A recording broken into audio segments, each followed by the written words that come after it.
الذي هدانا لهذا وما كنا لنهتدي لولا أن هدانا الله أشهد أن لا إله إلا الله وحده لا شريك له وأشهد أن سيدنا ونبينا محمدا عبده ورسوله اللهم صل وسلم وبارك على سيدنا محمد وعلى آله عدد كمال الله وكما يليق بكماله وعلى آله وأصحابه ومن سار على دربه واستنى بسنته واهتدى بهديه إلى يوم الدين. أما بعد.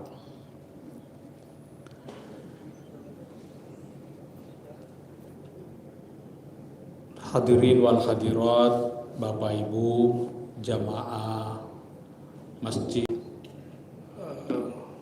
Jannatul Firdaus yang saya muliakan dan insya Allah diridhai dan dimuliakan Allah Subhanahu wa Ta'ala. Pertama-tama tentu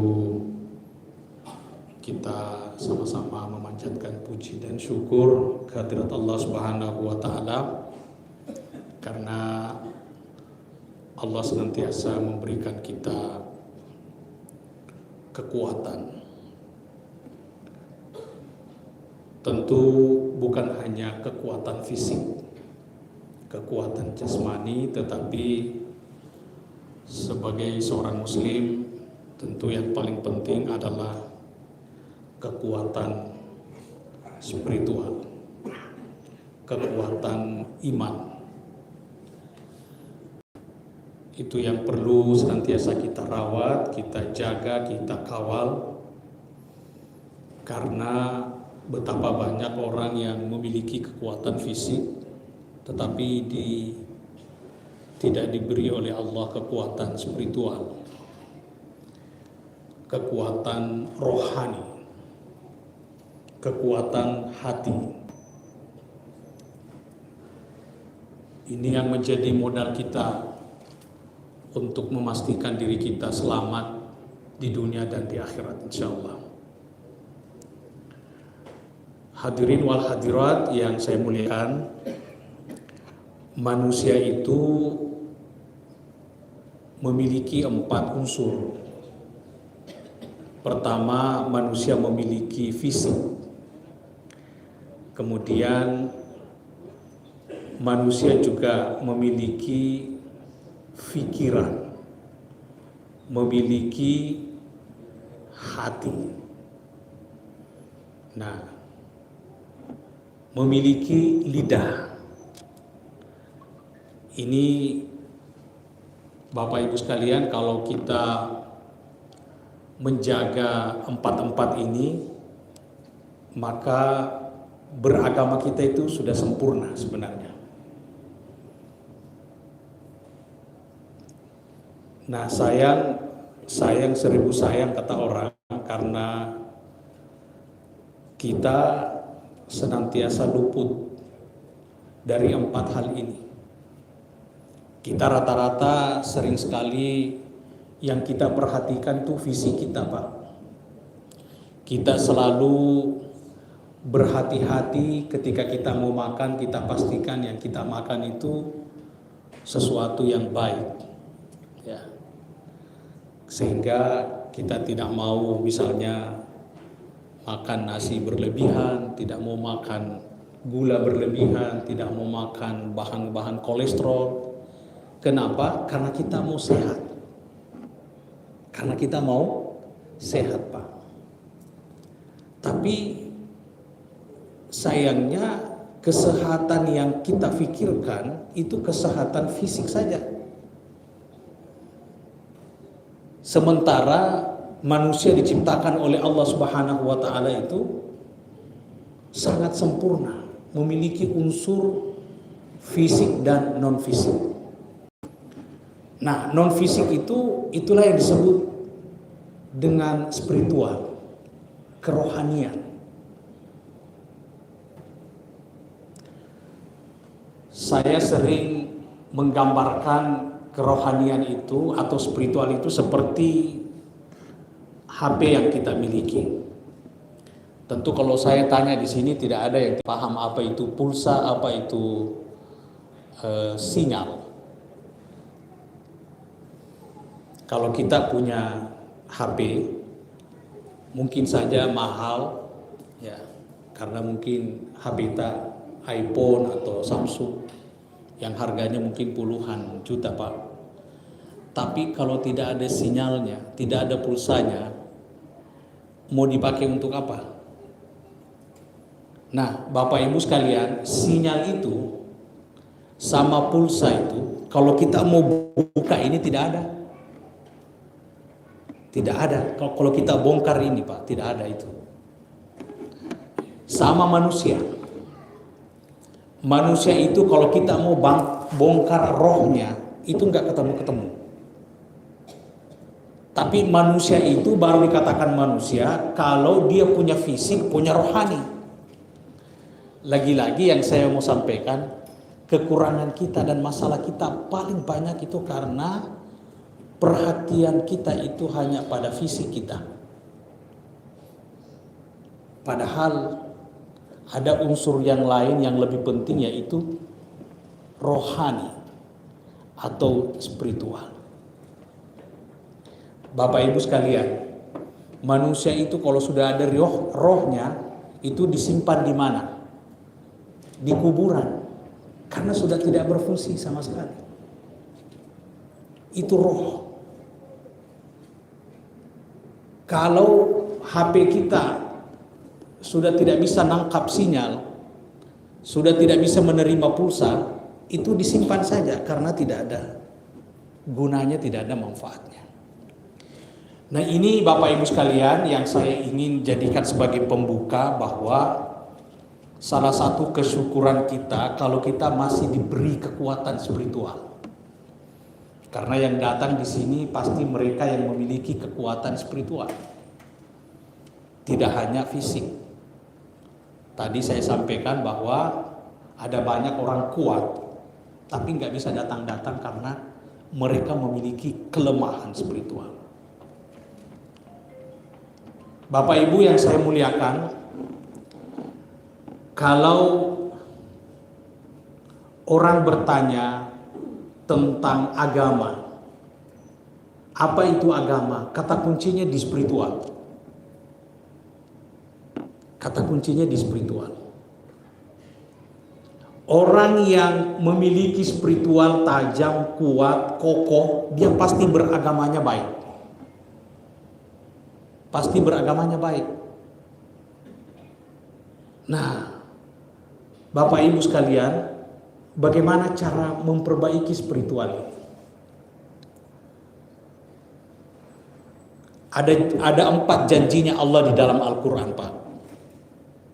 Ada 4 janjinya Allah di dalam Al-Quran. Pertama, ud'uni astajib lakum. Berdoalah kepada aku, niscaya akan aku kabulkan. Itu satu. Jadi ini janji Allah. Yang kedua, janjinya Allah itu uzkuruni azkurkum, fadhkuruni azkurkum. Ingat aku, niscaya aku akan senantiasa juga mengingatmu. Nah, jadi pusat beragama itu sebenarnya di zikir. Di zikir itu yang saya maksud tadi dengan ketersambungan tadi ini. Sama dengan HP ini, Pak. Jadi ini dia selalu berzikir kalau sudah masih ada sinyalnya.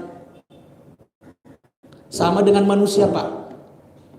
Manusia itu disebut mengingat Allah kalau dia selalu terhubung dengan Allah. Ya. Jadi ini salah satu janjinya Allah, Pak.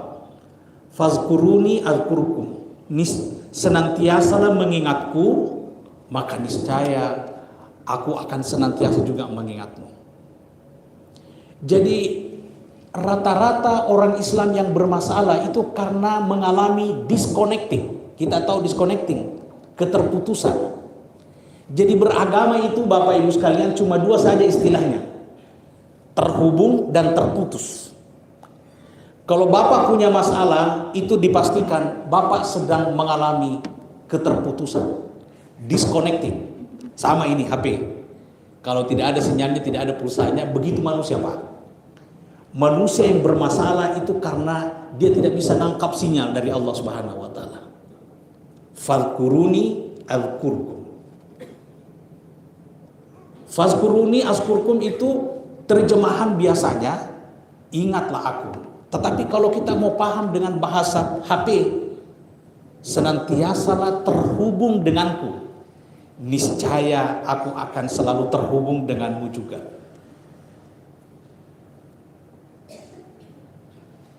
Jadi ini yang harus kita yakini Pak. Sebagai seorang muslim, kata kuncinya hidup di dunia cuma ini: ketersambungan dengan keterputusan. Pertanyaannya, bagaimana cara terhubung dengan Allah Subhanahu wa taala? Nah, ini bagaimana caranya tersambung dengan Allah. Bagaimana caranya kita rawat terus HP kita selalu ada sinyalnya? Kira-kira bahasa IT-nya begitu. Hah? Kalau kita menjauh dari radar, itu pasti sinyal kita pasti hilang kan? Sama dengan itu Pak. Kalau kita menjauh dari Allah, pasti kita terputus. Nah, bagaimana caranya terhubung dengan Allah? Bagaimana kita senantiasa menjalin ketersambungan dengan Allah Subhanahu wa taala? Ada 4 caranya Pak. Ada yang disebut dengan terhubung dengan Allah melalui lisan kita. Dan ini yang paling populer nih. Yang paling terkenal itu kalau kita mengatakan zikir, konotasi pikiran kita itu adalah tasbih. Subhanallah walhamdulillah. Jadi kalau kita mengatakan subhanallah, itu kita lagi terhubung dengan Allah. Astagfirullah, kita juga baca selawat. Kita baca nih semua zikir-zikir yang diajarkan atau yang kita tahu dalam Islam. Itu salah satu cara untuk terhubung dengan Allah Subhanahu wa taala. Itu sebabnya Bapak Ibu sekalian, kita senantiasa diajarkan untuk selalu berzikir lidah. Banyak sekali pahalanya itu Pak. Saya mau kasih rahasia yang mungkin jarang orang sampaikan. Ceritanya begini. Ini tentang zikir lidah. Ada seorang sufi abid, ketekunannya beribadah kepada Allah dengan zikir itu, setiap hari itu tidak ada kerjanya kecuali berzikir Pak. Terutama yang dia lakukan itu berselawat. Jadi sepanjang hari itu berselawat. Allahumma sholli ala sayyidina Muhammad wa ala ali sayyidina Muhammad. Sepanjang hari itu. Pokoknya mungkin berhenti kalau ada hal-hal yang darurat, misalnya mau buang air, mau makan. Tapi selain itu dia duduk berselawat kepada Rasulullah Sallallahu Alaihi Wasallam. Nah, di sini kita dengarkan baik-baik Pak. Suatu malam dia bermimpi dengan Rasul, karena salah satu cara untuk berjumpa dengan Rasul itu memperbaiki banyak selawat. Tentu banyak caranya Pak, tapi salah satu caranya adalah kita memperbaiki atau memperbanyak selawat. Nah, yang menarik, di malam hari orang sufi ini ketemu Rasulullah Sallallahu Alaihi Wasallam. Maka dia melakukan percakapan. Lalu yang menarik itu karena dia mengajukan satu pertanyaan. Pertanyaannya, ya Rasulullah, kira-kira ada enggak di dunia ini yang berselawat kepada baginda Rasulullah yang lebih banyak daripada aku yang lakukan? Karena sepanjang hari Pak, as-salawat kepada Rasulullah sallallahu alaihi wasallam. Sehingga orang sufi ini merasa dirinya melakukan kebaikan yang banyak sekali. Sehingga mengajukan pertanyaan itu. Ya Rasulullah, kira-kira ada tidak selain saya di dunia ini yang berselawat kepadamu melebihi daripada selawatku? Kata Rasulullah, ada. Kata Rasulullah, ada. Wah, ini heran. Dia bilang, apa saya ini sepanjang hari tidak ada pekerjaanku kecuali berselawat kepada Rasul. Ternyata masih ada yang lebih banyak daripada yang saya lakukan. Heran dia. Dia bertanya, siapa itu ya Rasulullah? Rasulullah mengatakan, orang yang melakukan selawat lebih daripada Anda adalah namanya Syekh Dardir. Namanya Syekh Dardir, Pak. Seorang sufi juga itu. Ternyata penasaran, maka pergi cari alasannya. Tapi sebelum dia pergi cari Syekh Dardir ini, dia sempat tanya Rasulullah sallallahu alaihi wasallam. Kata sufi itu, memangnya Syekh Dardir ini berapa jumlah selawatnya? Dia tanya kepada Rasul. Kenapa bisa melebihi selawatku?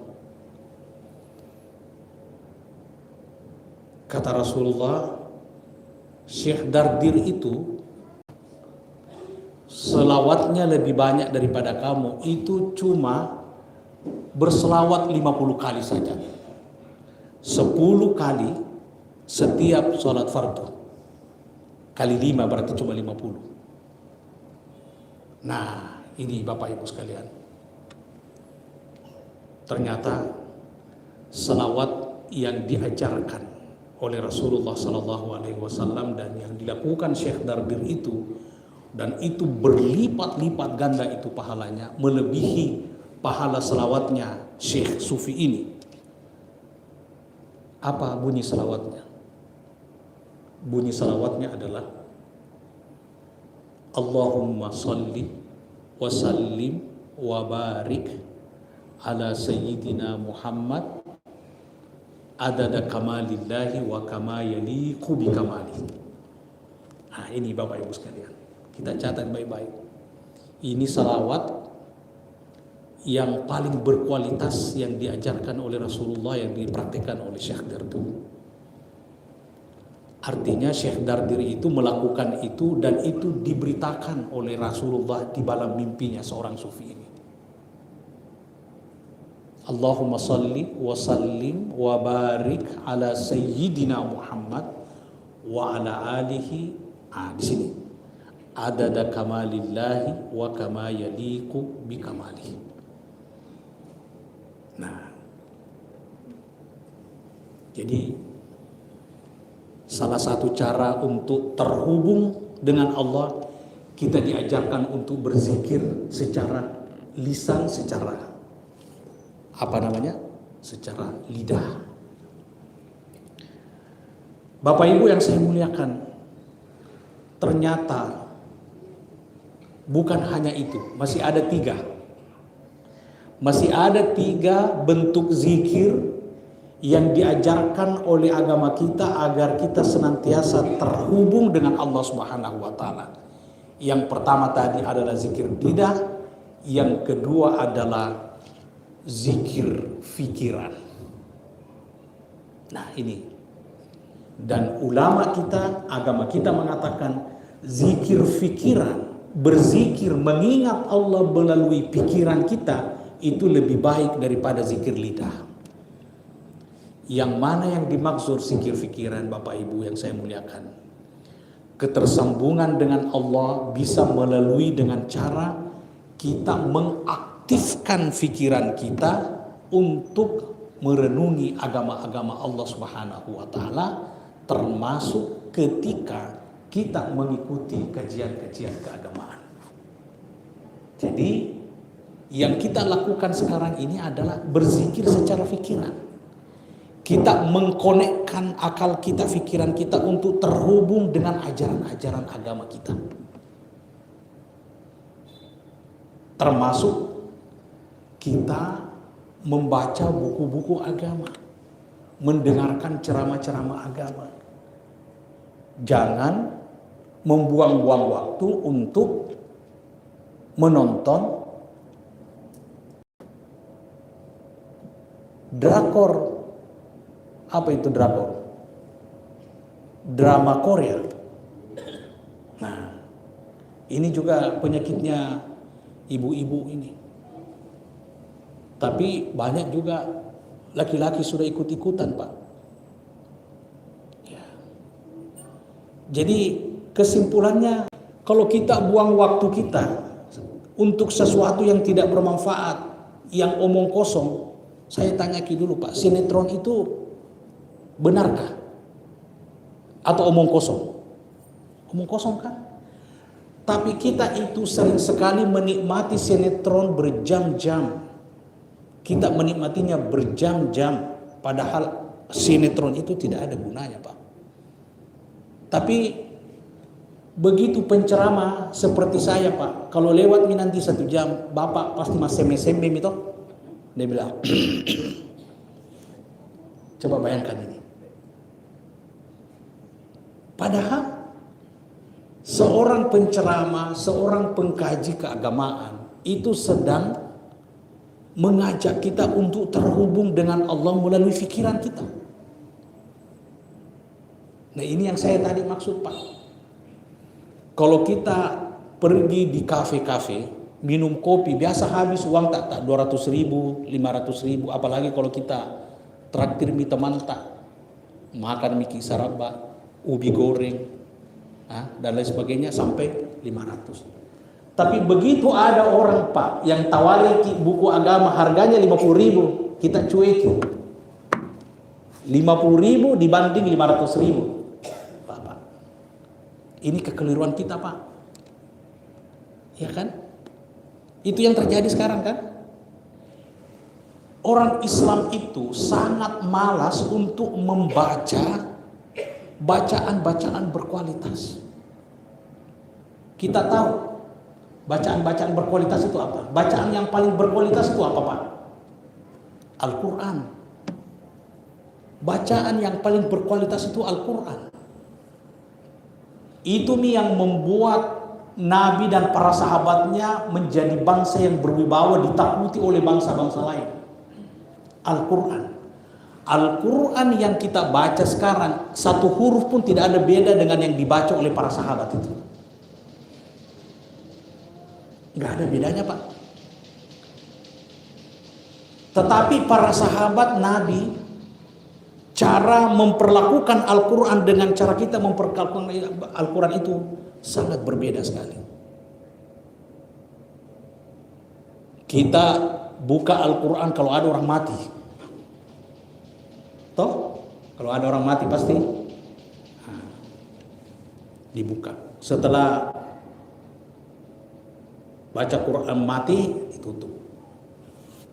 Nanti dibuka kalau ada acara lagi. Ini berzikir, bertersambung dengan Allah itu melalui pikiran kita. Indikator yang sangat sederhana, bagaimana caranya mengaktifkan pikiran kita, akal kita ini untuk senantiasa terhubung dengan ajaran-ajaran agama kita. Kita berproses supaya bisa memahami agama kita dengan benar. Karena beragama yang tidak berdasarkan ilmu pasti ditolak. Ini pentingnya. Dan tidak ada agama yang mengatakan bahwa belajar itu mulai lahir sampai mati kecuali Islam. Bahasa Inggrisnya itu namanya long life education, pendidikan sepanjang hayat. Hanya Islam, Pak. Dan belajar dalam Islam tidak ada kata terlambat. Itu sebabnya Kita salut, kita mesti apresiasi dan mendukung, mensupport masjid-masjid yang ingin melakukan kajian-kajian keagamaan di sini. Kenapa tidak mungkin masuk di kampus? Sudah tua. Enggak. Orang itu kalau masuk kampus, ijazahnya kadaluarsa 3 tahun, enggak diterima, Pak. Apalagi Bapak yang sudah 50 tahun, 60 tahun. Di sini tempatnya belajar Islam. Nah, ini Jannatul Firdaus, Pak. Rata-rata itu masjid kajian maghrib, subuh. Ini ada kajian duhurnya. Jangan kita sia-siakan. Ini kesempatan emas. Dan duduk-duduk begini mendengarkan kajian Islam lebih baik, lebih mulia daripada berzikir lidah. Itu kata ulama kita.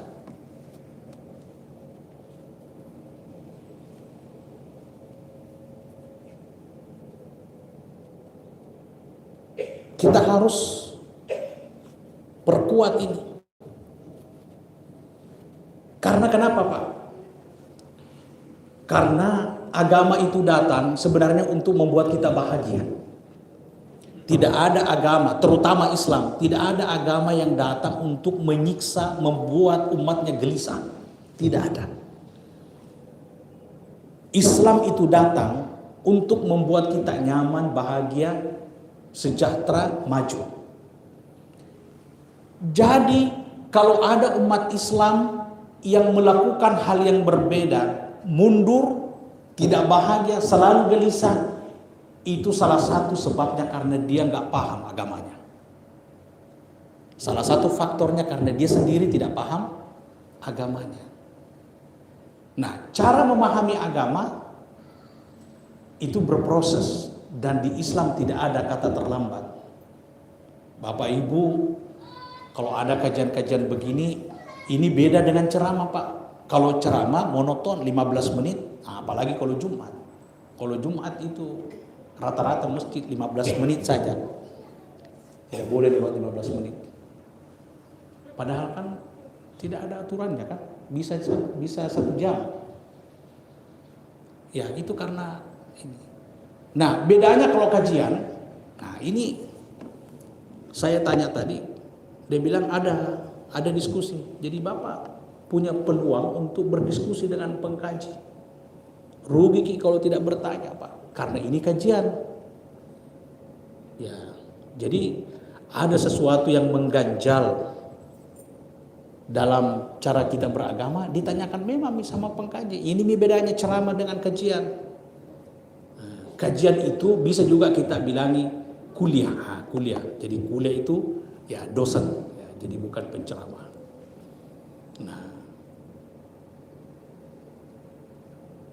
Nah, jadi Bapak Ibu mulai sekarang merubah cara berpikir kita, bahwa ternyata di dalam agama itu salah satu cara untuk terhubung dengan Allah, kita aktifkan pikiran kita. Jangan sia-siakan, jangan aktifkan kepada hal-hal yang tidak ada manfaatnya. Kata Rasulullah, min husni islamil mar'i tarkuhu ma la ya'ni. Saya ulangi, ini kata Nabi, min husni islamil mar'i tarkuhu ma la ya'ni. Salah satu tanda Islamnya seseorang itu berkualitas, atau salah satu tanda kualitasnya keislamannya seseorang, apalagi apabila dia senantiasa meninggalkan hal-hal yang sepele, yang tidak bermanfaat. Yang mana itu, Pak, yang dimaksud? Sekarang ini, Pak, yang dimaksud hal-hal sepele itu kita membuka media sosial, buka Facebook, buka Instagram, buka TikTok, buka YouTube. Apa kita lihat? Farakan. Toki Farakan. Nah, di Facebook itu kadang-kadang baru dibuka muncul yang itu. Nah, ini ujiannya iman. Kalau yang buka itu adalah orang bujang, orang yang belum punya istri, tapi banyak juga yang punya istri, masih nakal-nakal juga. Jadi, buka itu, Pak, sudah habis waktunya. Karena sekarang ini, Pak, ada namanya algoritma. Kita tahu algoritma. Kalau kita buka satu kali situs porno, Itu nanti yang akan selalu muncul. Satu kali saja buka, Pak. Nah, ini membuat kita terhubung kepada sesuatu yang buruk. Waktu ini berharga sekali di dalam Islam, Pak. Karena itu mari kita selalu berikhtiar, berusaha supaya terengage, terhubung dengan Allah Subhanahu wa taala, dengan senantiasa mengawasi pikiran kita ini untuk senantiasa berada di jalan yang benar. Caranya bagaimana? Ya, pertama kalau ada kajian-kajian begini jangan dilewatkan. Karena kan seperti saya, terus terang, saya beberapa kali diundang ke sini baru sempat. Nah, karena saya juga orang sibuk. Ini saya pernah diundang di sini kalau nggak salah Maulid. Ya, saya sudah kasih waktu, ternyata saya ke Jakarta lagi. Kasih waktu, berubah lagi karena saya harus keluar. Di hari hanya saya tidak keluar-keluar, tapi tidak keluar suaraku, Pak. Jadi saya telepon Pak Panitia, saya bilang, hari ini ada Kak, tapi tidak ada suaraku. Nah, gitu.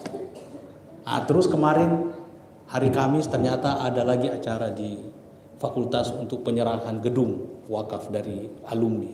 Nah, baru saya bilang kemungkinan hari Ahad baru bisa ini. Nah, jadi Bapak Ibu sekalian, ini yang kedua. Yang ketiga, ini juga jauh lebih penting. Terhubung dengan Allah dengan berzikir melalui hati. Hati. Jadi ada lidah, ada pikiran, ada hati kita. Hati kita berzikir dengan cara bagaimana? Awasi dia supaya dia tidak terjangkiti dengan penyakit-penyakit hati. Apa itu? Hasad, dengki, balas dendam. Ya kan? Karena hati itu juga punya ibadah. Hati kita juga beribadah, berzikir dengan cara memasukkan hal-hal yang positif dan mengeluarkan hal-hal yang negatif. Termasuk itu yang paling penting, Pak, tentang zikir hati. Maafkan orang yang melakukan kesalahan sama kita, Pak. Itu yang paling tinggi pahalanya. Saya teringat ada sebuah kisah, Pak, menarik sekali tentang zikir hati ini, memaafkan orang. Suatu ketika Rasulullah SAW, ilustrasinya seperti ini. Nabi cerita-cerita dengan sahabatnya di Masjid Nabawi. Nabi cerita-cerita dengan bercakap-cakap dengan para sahabatnya di Masjid Nabawi. Seperti inilah. Tiba-tiba Nabi bilang begini, wahai para sahabatku, sebentar lagi ada orang yang masuk, itu ahli surga. Bayangkan, Pak, bagaimana tidak membuat orang kaget-kagetan. Nabi bilang, para sahabatku ada di situ, Umar, Abu Bakar, Ali, dan para sahabat yang utama itu. Dia bilang, sebentar ini ada orang masuk di masjid, perhatikan dia itu ahli surga. Tidak lama, betul, tidak lama kemudian ada orang masuk, itu masih ada bekas wudhunya, netes-netes. Kita tahu siapa orang itu. Tidak ada sama sekali tanda-tandanya orang itu orang hebat, orang biasa sekali. Pakaiannya biasa, serbannya biasa, sandalnya, bahkan dia pegang sandalnya biasa sekali. Nah, heran itu para sahabat. Ya biasalah, manusia biasa kan, kalau penampilannya tidak terlalu menarik, ya biasa dicuek. Kenapa ini? Kenapa bisa jadi ahli surga ini? Nah, sudah dilewati. Ternyata besoknya Nabi berkumpul-kumpul dengan para sahabatnya. Begitu lagi, Pak. Nabi bilang, para sahabatku, ini hari kedua ini. Sebentar lagi ada orang masuk, perhatikan dia ahli surga. Waduh, Nabi bilang lagi ya, siapa itu lagi? Apa orang yang berbeda ya? Ternyata tidak lama kemudian masuk betul Ki. Siapa yang masuk? Itu dia yang kemarin. Persis orang itu sahabat. Heran sekali. Waduh, apa ini orang? Kenapa bisa ahli surga ini? Nah, kita persingkat, Pak. Ini 3 hari berlaku. Besoknya begitu lagi. Sahabatku, perhatikan ya, sebentar lagi ada orang masuk, itu ahli surga. Siapa lagi? Itu lagi Pak. Orang yang sama. 3 hari berturut-turut Nabi tegaskan bahwa dia ahli surga. Nabi biasa sekali. Pak, ada seorang sahabat namanya Abdullah ibnu Amr bin As. Itu penasaran. Penasarannya apa? Dia bilang, kenapa ini orang, apa nak kerja ini orang sehingga dijamin, ditetapkan oleh Rasulullah sebagai ahli surga. Penasaran. Akhirnya dia putuskan untuk melakukan investigasi. Ini orang apa nak kerja, apa amalannya sehingga dia masuk surga. Datang nih ke orang itu tadi. Dia bilang, sahabat, saya ada masalah ini. Dia bilang, apa masalah apa? Dia bilang, saya ini sedang bertengkar dengan ayahku. Terus dia bilang, ini malam tidak bisa kak bermalam tidur sama bapakku karena bapak bertengkar kak, konflik kak. Jadi bisakah kita bisakah saya bermalam di rumah tak ini malam? Oh bisa Pak, bisa. Nah ini dia siasat ini sebenarnya tidak begitu. Dia siasat saja. Silakan Pak. Nah kita persingkat cerita ya karena bumi habis juga ini. Dia namanya temak dikit. Kenapa ini Ustaz nalupi berhenti ceramah? Nah, jadi kita persingkat saja Pak ya. Jadi Abdullah ibnu Amr bin As itu bermalam di rumahnya orang itu 3 malam juga berturut-turut. Dia mau perhatikan apa yang dilakukan orang ini sehingga dia dijamin masuk surga oleh Nabi. Apa yang terjadi Pak? Selama 3 hari tidak ada hal yang benar, biasa sekali. Kalau malam, siang makan makan seperti kita biasa sekali. Waduh, apa ini? Makannya nggak ada yang menarik ini, tidak ada yang membuat kita takjub. Malam pergi juga mengorok Pak. Nggak ada tahajudnya. Coba bayangkan Pak. Biasa sekali.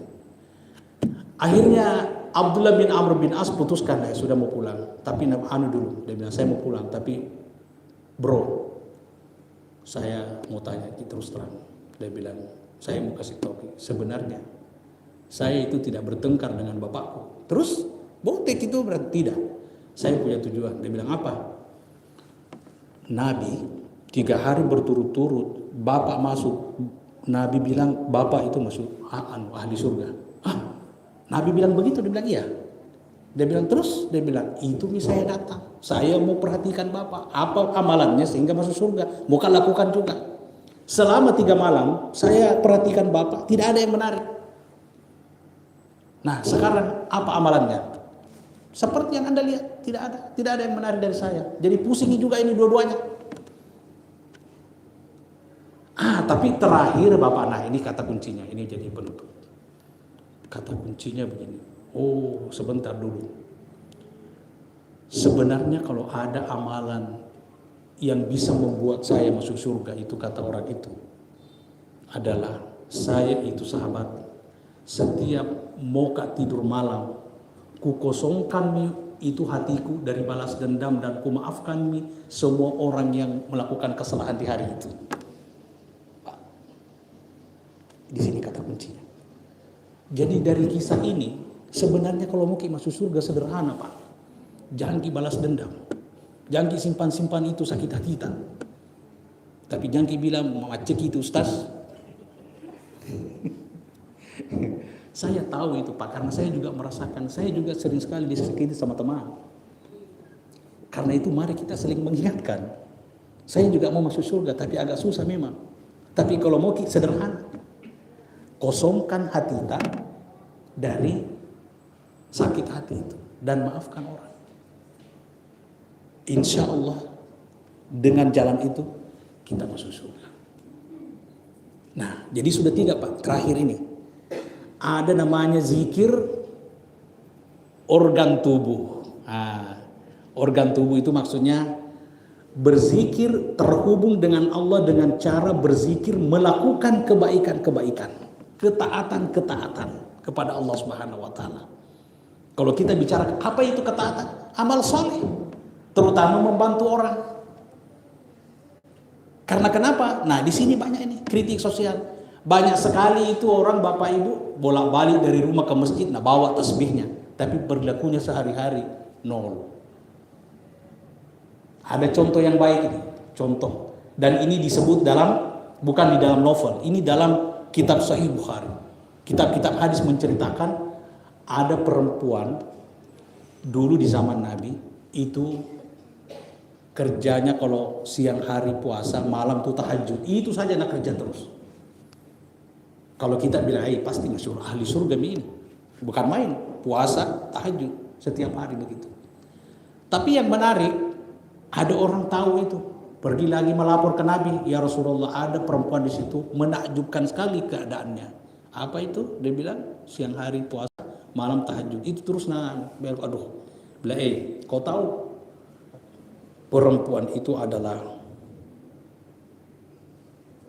ahli neraka. Bagaimana itu? Nah ini kenapa? Ternyata ini perempuan, Pak, banyak sekali keburukannya daripada apanya? Dari kebaikannya. Maksudnya apa? Maksudnya ini perempuan memang siang malam berbuat baik, tetapi di selain itu banyak sekali juga menyakiti hati orang, Pak. Tetangga-tetangganya itu 4 segi itu komplain semua.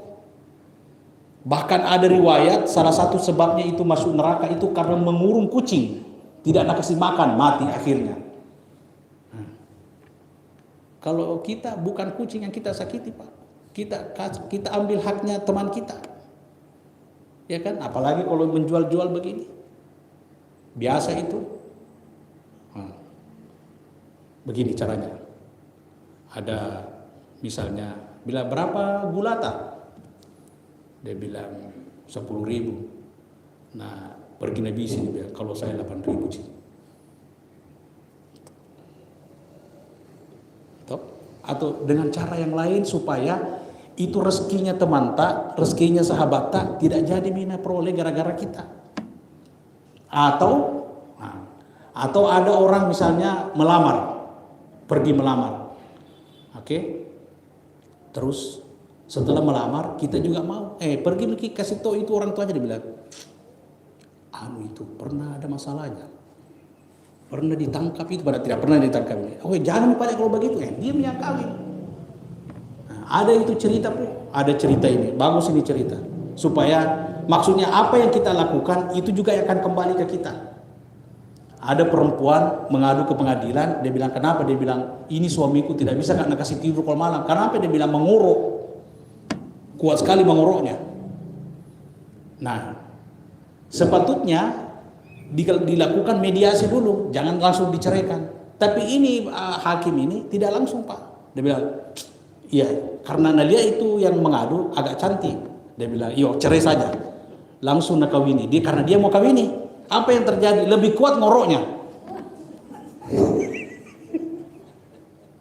Coba, dia mau hindari sama dengan yang tadi. Orang sudah melamar, sudah mau diterima, pergi nak kacaukan. Ini kritik-kritik sosial ini, Pak. Nah ini, orang yang begini, ini sedang mengalami disconnecting, mengalami keterputusan dengan Allah, karena dia berzikir lidah, hatinya bagus, pikirannya bagus, tapi dia gagal di tahap yang terakhir, yaitu berzikir dengan amal saleh. Berzikir dengan amal saleh itu jauh lebih baik daripada berzikir daripada lidah. Untuk apa kita senantiasa berzikir pakai tasbih, tapi perilaku keseharian tak apa? Itu enggak jalan begitu. Nah, itu sebabnya kata ulama kita, kata Allah Subhanahu wa taala dalam hadis qudsi begini, man ata'ani faqad zakarani. Siapa yang melakukan ketaatan-ketaatan kepadaku, maka sesungguhnya dia telah mengingatku. Tadi fazkuruni azkurkum. Dia telah mengingatku. Wa illam yusabbih wa lam yukabbir wa lam yuhallil wa lam yuhammid. Jadi siapa yang melakukan ketaatan-ketaatan kepadaku, maka dia telah mengingatku meskipun dia tidak pernah sama sekali berzikir. Meskipun dia sama sekali tidak pernah berzikir. Tapi kata Allah juga, dia sambung, waman asani, siapa yang mendurhakaiku, seperti tadi perempuan itu, Siapa yang mendurhakaiku itu sesungguhnya telah melupakanku. Bahasa kita disconnecting. Wa in sabbaha wa kabbara wa hammada wa halala. Meskipun dia bolak-balik dari rumah pergi ke masjid, bawa tasbihnya, berzikir, tetapi itu sesungguhnya dia telah melupakanku karena dia telah melakukan kedurhakaan kepadaku. Jadi untuk apa kita berzikir? Jadi Bapak Ibu sekalian, kesimpulannya, untuk terhubung dengan Allah, untuk mempertahankan sinyal kita dengan Allah, kita mesti melakukan 4 hal. Jaga lidah ta, jaga fikiran ta, jaga hati ta, dan jaga organ tubuh ta. Karena ini dituntut semuanya untuk terkonek dengan Allah, sehingga kita menjadi orang yang senantiasa terhubung dengan Allah Subhanahu wa Ta'ala. Dan itulah yang disebut dengan beragama. Jadi kalau orang tanya, Ki, apa itu beragama? Jawabannya singkat, zikrullah, terhubung dengan Allah Subhanahu wa Ta'ala. Orang yang senantiasa terhubung dengan Allah itu berarti dipastikan agamanya baik. Saya kira itu saja, mudah-mudahan ada manfaatnya. Kalau ada yang mau bertanya silahkan, ya. Karena siapa tahu ada yang saya sampaikan kurang ini, silakan bertanya Bapak Ibu sekalian. Saya sangat ini, dan ini memang kajian kita sama dengan di kuliah ya. Ketika dosen sudah memberi kuliah, nah, kita diskusi. Jadi, itu ada mau bertanya? Oh enggak? Oh silakan Pak.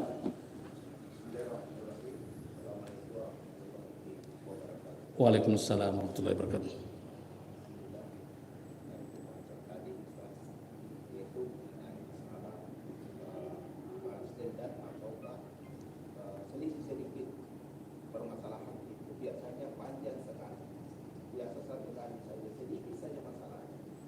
Lama sekali memendam, bahkan tetangganya atau tetangga saja dia tidak mau. Dan ini sering terjadi di sekitar kita, di wilayah kita. Dan selalu saya ingatkan bahwa kalau nabi itu marahnya hanya 3 hari. Kalau lepas 3 hari itu berarti kamu tidak mengikuti Rasulullah. Ada kebetulan saya sebagai ketua RT-nya di sini. Oke. Dan selalu saya itu sarankan bahwa jangan dendam di antara kita, karena suatu saat kau sakit, kau meninggal, bukan keluargamu yang jauh yang akan melihatmu atau melihatmu. Bagaimana kalau tengah malam kau sakit? Bagaimana kalau tidak ada orang yang lihat, sementara yang dia kau hanya orang yang kau benci? Dan jangan sekali-kali ada benci di antara kita. Satu. Kedua, ini juga masalah kebersihannya. Dia rajin sekali beriman, rajin naik sembahyang, tetapi sampah-sampah di gotnya, bahkan kalau dikerjakan gotnya, hanya dia melihat dan menonton, tidak mau membantu kita. Lantas di dalam agama bahwa kebersihan itu adalah sebagian daripada iman, dan dia paham dan dia tahu mulai dari SD TK diajarkan bahwa kebersihan itu adalah sebagian dari iman. Bahkan dia sering buat sampah di got, bahkan sampah di depannya dia tidak mau apa. Jadi saya bilang, bagaimana pemahaman agamanya ini seorang muslim yang mengaku diri kaum dan tidak peduli kepada kebersihan dan itu tadi. Pak RT, saya berterima kasih sekali karena kita menambah contoh bagi saya. Itu bagus sekali Pak RT. Dan itu sangat bagus. Nah, saya punya teori namanya muslim berkarakter ganda. Itu 2 contoh yang Pak RT kasih, itu nih juga contoh. Muslim berkarakter ganda. 3 yayasan. Mat tasbih baru merokok. Ini ganda ini. Karena itu merokok Pak, tidak ada masalah. Cuma kalau merokok di depan umum, nah itu masalah. Karena menurut MUI, Majelis Ulama Indonesia, fatwanya hanya ada 3 jenis merokok haram. Pertama, bayi anak kecil, perempuan hamil, yang ketiga merokok di depan umum. Nah, kalau ada orang merokok di depan umum, dan saya kira ini banyak terjadi, merokok terus tasbih di sini. Nah, ini tasbih dengan ini ganda, tidak ketemu ini. Jadi minyak dengan air. Nah, sama dengan Bapak tadi yang Bapak sampaikan, bolak-balik ke masjid, tapi begitu disuruh kerja gotong royong untuk membersihkan sampah, tidak mau. Bahkan dia yang menjadi bagian dari masalah karena dia yang sering. Nah, ada yang lucu Pak di kompleksku dulu, dia yang paling banyak sampahnya dan dia tidak mau bayar. Bayangkan ini. Nah, ini muslim dan rumahnya pas di depan masjid, selalu ke masjid. Banyak sekali sampahnya. Dia bilang belum ada uang, apa dan sebagainya. Bagaimana caranya ini? Nah, sekarang Pak RT ada namanya ekoteologi. Ekoteologi itu artinya apa Pak? Ekoteologi itu definisinya sederhana, beragama dengan cara merawat lingkungan. Nah, itu jauh lebih penting daripada agama ritual. Jadi sekarang ini, nah dulu kan begini Pak, ini supaya menambah juga wawasannya Pak RT ya. Dulu itu kan ada namanya hablum minallah wa hablum minan nas, ya kan? Sekarang mesti ditambah satu lagi. Karena banyak orang bagus hubungannya dengan Allah, bagus hubungannya dengan manusia, tapi hubungannya dengan lingkungan tidak ada Pak. Termasuk yang tadi. Mungkin sering orang nak kasih uang, hablum minan nas ini bagus, saya kata-katanya, tapi buang sampah di sembarangan tempat. Tidak mau gotong royong untuk membuang sampah. Itu artinya dia punya krisis ekoteologi. Agamanya tentang lingkungan tidak ada. Sementara ini juga penting, bahkan lebih penting Pak. Karena kenapa? Lingkungan itu kalau tidak dirawat itu mengancam kelestarian generasi. Kita ini bisa dalam waktu lambat atau cepat kita bisa hancur semuanya gara-gara lingkungan kita tidak lingkungan kita tidak dirawat. Termasuk misalnya di mana? Di Antan itu sudah 10 meter Pak ke atas. Dari mana itu semuanya? Dari ketidakperhatian kita terhadap kebersihan lingkungan kita. Jadi bagus itu Pak. Nah, tapi yang pertama tadi kuncinya begini Pak. Kata Allah, fa'fu wasfahu ala tuhibbuna an yaghfirallahu lakum. Fa'fu wasfahu, berilah maaf dan lapangkanlah dadamu kepada yang lain. Ala tuhibbuna, apakah kamu tidak mau an yaghfirallahu lakum, untuk diampuni dosa-dosamu oleh Allah. Artinya begini Pak, kalau mau diampuni dosa-dosa tak sama Allah, mulai sekarang maafkan orang. Kalau mau masuk surga, sebelum itu kita harus memaafkan orang lain, karena Allah tidak akan senang kepada orang yang tidak suka memaafkan yang lain. Nah, itulah nanti di hari kiamat itu kan dia paparkan semua amal kebajikannya yang membuat bisa masuk surga. Ternyata ujung-ujungnya masuk neraka. Kenapa? Karena keburukannya lebih banyak. Karena setiap mau masuk surga ada orang komplain, Pak, ya Allah jangan dulu. Kenapa? Ini masih ada tagihannya. Kasih tagihannya. Jadi dikurangi semua itu. Sehingga habis saldonya. Masih ada tagihan. Dilimpahkanlah tagihan itu, ya. Jadi dosa-dosanya orang itu dilimpahkan kepada orang. Jadi dosa-dosa yang menagih itu dilimpahkan kepada orang yang tadi, sehingga tidak bisa masuk neraka. Dan kalau orang tidak bisa masuk neraka, tidak ada tempat masuk surga, tidak ada tempat lain kecuali neraka. Jadi kalau kita mau aman, saling memaafkan. Memang itu susah. Justru karena dia susah, pahalanya besar sekali. Jadi ada satu lagi, ini penutup ya. Jadi Nabi itu pernah tanya kepada para sahabatnya, ya para sahabatku, maukah kalian saya mau tunjukkan di dalam Islam itu ada amalan yang lebih mulia, lebih berharga daripada sholat, puasa dan bersedekah. Wah, heran lagi sahabat ini. Wah, apa ini? Maukah para sahabatku? Kata para sahabat mau. Apa itu ya Rasulullah? Dia bilang mendamaikan antara dua orang yang bermasalah. Jadi Pak, berikhtiar kalau kita tahu ada orang yang berkonflik, selesaikan itu, pahalanya lebih banyak daripada orang bersedekah, berpuasa dan sholat. Nah, ini juga menjadi modal supaya kita senantiasa mengingat itu, sadar akan bahayanya orang saling berkonflik dan betapa besarnya orang yang senantiasa mengurus orang-orang yang bermasalah, karena itu jauh lebih baik daripada orang yang senang misalnya pergi ke sholat, itu pahalanya bagus. Tapi kata Nabi, orang yang berikhtiar selalu untuk menyelesaikan masalah orang yang berkonflik, itu jauh lebih baik daripada orang melakukan sholat, puasa, dan bersedekah. Saya kira sampai di sini karena waktunya sudah lewat ini. Saya bersyukur karena tidak ada orang Mas Semeng toh. Kalau ada Mas Semeng, wah ini masalah juga ini. Tapi alhamdulillah saya sepertinya menikmati percakapan kita, pembahasan kita pada hari ini. Mudah-mudahan kita semuanya senantiasa diberikan kekuatan spiritual oleh Allah Subhanahu wa taala dan kita bisa rawat itu, karena hanya dengan cara itu kita bisa menjamin diri kita untuk bahagia di dunia dan di akhirat. Saya kira itu, dan mari kita berdoa mudah-mudahan Allah memberkati pertemuan kita atau majelis ilmu kita pada kesempatan ini. Auzubillahi minasyaitonirrajim. Bismillahirrahmanirrahim. Alhamdulillahirabbil alamin wassalatu wassalamu ala asyrafil anbiya'i wal mursalin sayyidina Muhammad wa ala alihi wa sahbihi ajmain. Allahumma ja'al jam'ana hadza jam'an mubarakan marhuma wa tafarruqana ba'dahu tafarruqan ma'suma. Allahumma aftah alaina futuhal arifin wa faqihna fid din wa 'allimna at-ta'wil wa ahdina ila sawa'is sabil. Wa sallallahu ala sayyidina Muhammad wa ala alihi wa sahbihi wa sallam. Walhamdulillahi rabbil alamin. Al-Fatihah.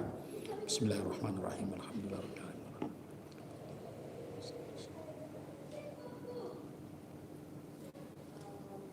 Assalamualaikum warahmatullahi wabarakatuh.